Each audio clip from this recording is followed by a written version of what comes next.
जय हिंद दोस्तों, Pankaj sir Bihar board में एक बार आपका फिर से हार्दिक अभिनंदन है। दोस्तों, जैसा कि यह मेरा द्विघात समीकरण का प्रश्नावली 4.3 चल रहा है। दोस्तों, इससे पिछले वीडियो में मैंने क्वेश्चन नंबर 2 तक कंप्लीट कर लिया है। दोस्तों, आज इसका हम लोग क्वेश्चन नंबर 3 कंप्लीट करेंगे। इसके कुल 2 पार्ट है। जैसा कि क्वेश्चन नंबर 3 है, निम्न समीकरणों के मूल ज्ञात कीजिए। क्वेश्चन है x minus 1/x equal to 3 और x जो है किसके बराबर नहीं है, 0 के बराबर नहीं है। तो हम सबसे पहले हम इस क्वेश्चन के लिए क्या लिखेंगे हल लिखेंगे। अब यह जो फ्रैक्शन है, फ्रैक्शन को हम खत्म करेंगे। तो क्वेश्चन हमको दिया है x minus 1/x equal to 3।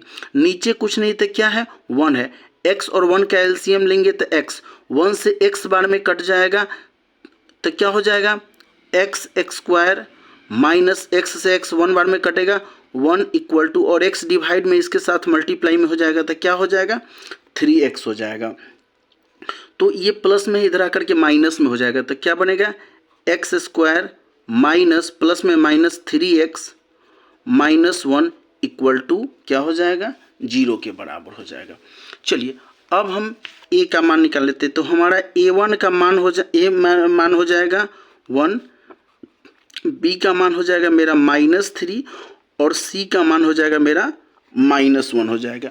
तो जैसा कि फॉर्मूला होता है, चूंकि द्विघाती समीकरण का फॉर्मूला होता है d बराबर होता है b स्क्वायर माइनस 4ac। तब b स्क्वायर, b कितना है मेरा -3 का स्क्वायर माइनस 4ac, a कितना है मेरा 1 और c कितना है मेरा -1 है। तो -3 का स्क्वायर करेंगे तो प्लस हो जाएगा 9, माइनस माइनस प्लस हो जाएगा और 4 1 जा 4 हो जाएगा, यानी 9 4 कितना हो जाएगा 13। यानी इसका मान कितना हो गया, d बराबर मेरा निकल गया 13 निकल गया। चलिए अब हमारा d का मान निकल गया 13 निकल गया तो लिखेंगे, चूंकि द्विघातीय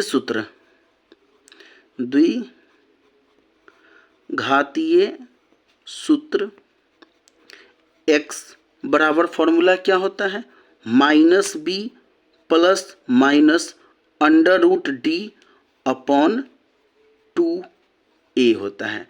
तो माइनस और b का मान कितना है, -3 है और प्लस माइनस √ क्या रखेंगे, 13 रखेंगे। 2 a का मान कितना है 1, तो 2 एकम क्या हो जाएगा, 2 रह जाएगा। चलिए अब इसको हम सॉल्व करेंगे तो माइनस माइनस प्लस 3 हो जाएगा। एक बार प्लस रखेंगे तो प्लस √13/2 हो जाएगा। एक बार ये x का मान निकल गया। अब हम क्या करेंगे, एक बार माइनस रखेंगे तो क्या हो जाएगा, x का मान हो जाएगा 3 माइनस √13/2 हो जाएगा। तो इस प्रकार हमारा दोनों का मान निकल गया। चलिए अब हम लोग इसके दूसरे पार्ट पर चलते हैं। जैसा कि इसका सेकेंड पार्ट है 1/x + 4 माइनस 1/x - 7 बराबर 11/30 और x का मान क्या नहीं लेना है, -4 और 7 नहीं होना चाहिए। चलिए हम सबसे पहले क्या लिखेंगे, हल। हम क्या करते हैं, इन दोनों नीचे का एलसीएम लेते हैं। तो x + 4 और x - 7 का एलसीएम लेंगे तो क्या हो जाएगा, x + 4 और x - 7 हो जाएगा।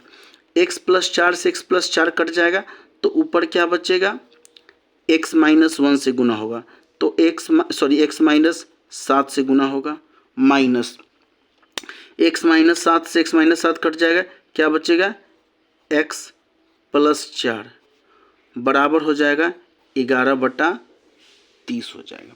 चलिए अब हम इसके जो ब्रैकेट को ख़त्म करते हैं, क्या होगा, x + -7 + -x + -4 बटा x को x से गुना करेंगे तो क्या हो जाएगा, x स्क्वायर प्लस 4 को x से गुना करेंगे तो क्या हो जाएगा, 4x।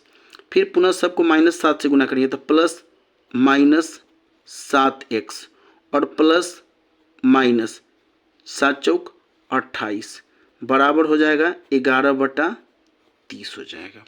चलिए अब इसको आगे सॉल्व करते हैं। तो प्लस से x है और -x दोनों आपस में कैंसिल हो जाएगा, -7 और -4 -11 बटे एक्स स्क्वायर और 4x प्लस में 7x माइनस में 7x में से 4x जाएगा तो -3x -28 बराबर 11/30 है।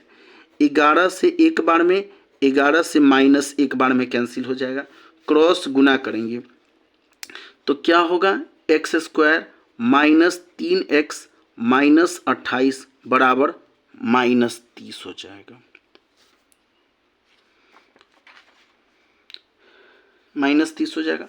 अब ये -30 से इधर आकर के प्लस में चेंज हो जाएगा तो क्या बनेगा एक्स स्क्वायर -3x -28 है, माइनस में है, इधर आकर के +30, इधर बचेगा 0 तो क्या होगा एक्स स्क्वायर -3x और 30 प्लस में 28 माइनस में, तो 30 में से 28 जाएगा तो क्या बचेगा +2 बराबर 0 हो जाएगा। चलिए अब हमारा x निकल गया। अब मान निकाल लेते हैं तो a का मान मेरा हो जाएगा 1, b का मान हो जाएगा -3 और c का मान क्या हो जाएगा 2 हो जाएगा। तो जैसा कि फॉर्मूला होता है, चूँकि d = होता है b² -4ac, तब b² तो -3 का स्क्वायर -4 ए की जगह पर हो जाएगा 1 और सी की जगह पर क्या हो जाएगा 2 हो जाएगा। -3 का स्क्वायर करेंगे तो 9 -4 दूना 8 एकम 8 हो जाएगा, यानी d बराबर 9 में से 8 जाएगा तो 1। d का मान कितना निकल गया मेरा 1 निकल गया। तो लिखेंगे चूँकि द्विघाती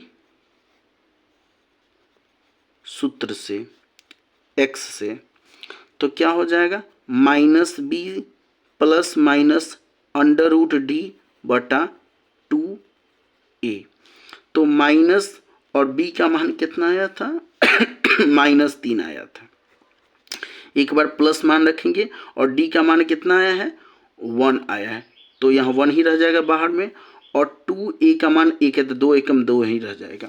चलिए तो माइनस और माइनस को गुना करेंगे तब +3 और +1/2, यानी प्लस एक बार लेंगे तो 3 है 1 4/2 कट के हो जाएगा 2, यानी x का मान कितना निकल गया x बराबर निकल गया 2। अब हम क्या रखेंगे, इसका एक बार माइनस रखेंगे तो क्या बनेगा x बराबर हो जाएगा 3 - 1/2, 3 में से 1 गया तो 2/2 कट के क्या हो जाएगा 1, यानी एक बार x का मान 2 आया और एक बार x का मान 1 आया। हमको क्या कहा था जो -4 नहीं आना चाहिए और -7 तो और 7, तो -4 ना आया और न7 आया। तो इस प्रकार क्वेश्चन नंबर 3 कंप्लीट होता है। धन्यवाद दोस्तों।